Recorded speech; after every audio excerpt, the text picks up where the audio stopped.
from Texas for 5 minutes, Mr. Crenshaw. Thank you, Mr. Chairman, and thank you for some of the thoughtful discussion on how you combat terrorism online. I think there's worthy debates to be had there. And there's good questions on whether some of this content provides education so that we know of the bad things out there, or whether it's radicalizing people. Those are hard discussions to have, and I don't know that we're going to solve them today. But the problem is that the testimony doesn't stop there. The policies at your social media companies do not stop there. It doesn't stop at the clear-cut lines of terrorism and terrorist videos and terrorist propaganda. Unfortunately, that's not exactly what we're talking about. It goes much further than that. It goes down the slippery slope of what speech is appropriate for your platform and the vague standards that you employ in order to decide what is appropriate. And this is especially concerning given the recent news and the recent leaked emails from Google. They show that labeling mainstream conservative media as Nazis is a premise upon which you operate. It's not even a question, according to those emails. The emails say, given that Ben Shapiro, Jordan Peterson, and Dennis Prager are Nazis, given that that's a premise, what do we do about it? 2 of 3 of these people are Jewish, very religious Jews, and yet you think they're Nazis. It begs the question, what kind of education do people at Google have?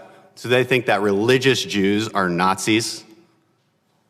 3 of 3 of these people had family members killed in the Holocaust. Ben Shapiro is the #1 target of the alt-right, and yet you people operate off the premise that he's a Nazi. It's pretty disturbing.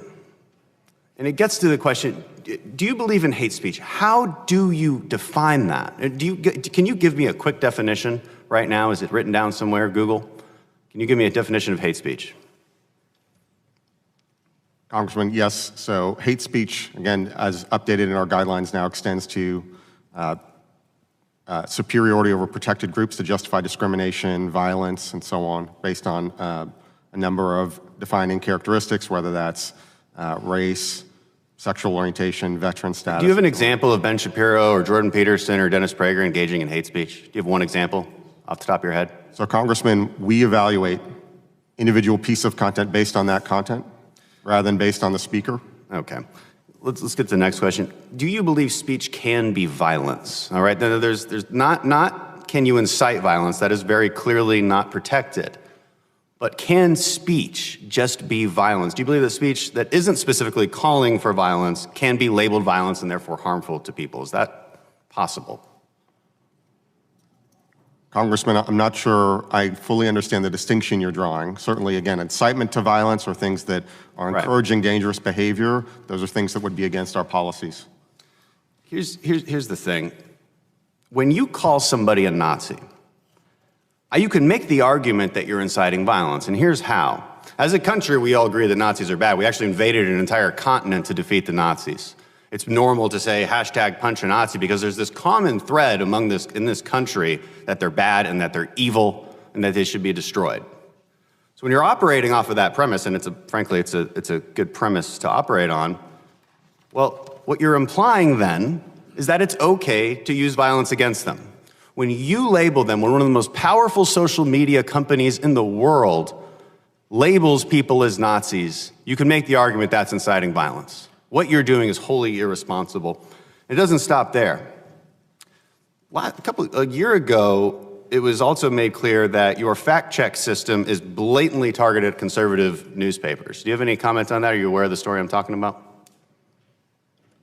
I'm not familiar with necessarily the specific story, Congressman. I am aware that from all political viewpoints, we sometimes get questions of this sort. I can say that our fact-check labels generally are done algorithmically based on markup and follow our policies. For the record, they specifically target conservative news media, and oftentimes they have a fact check on there that doesn't even reference the actual article, but Google makes sure that it's right next to it so as to make people understand that that one is questionable, even though when you actually read through it, it has nothing to do with it.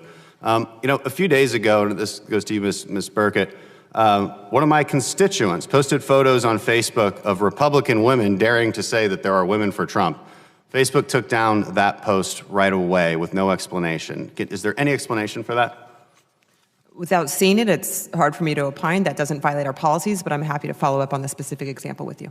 Thank you. Listen, Here's what it comes down to. If we don't share the values of free speech, I'm not sure where we go from here.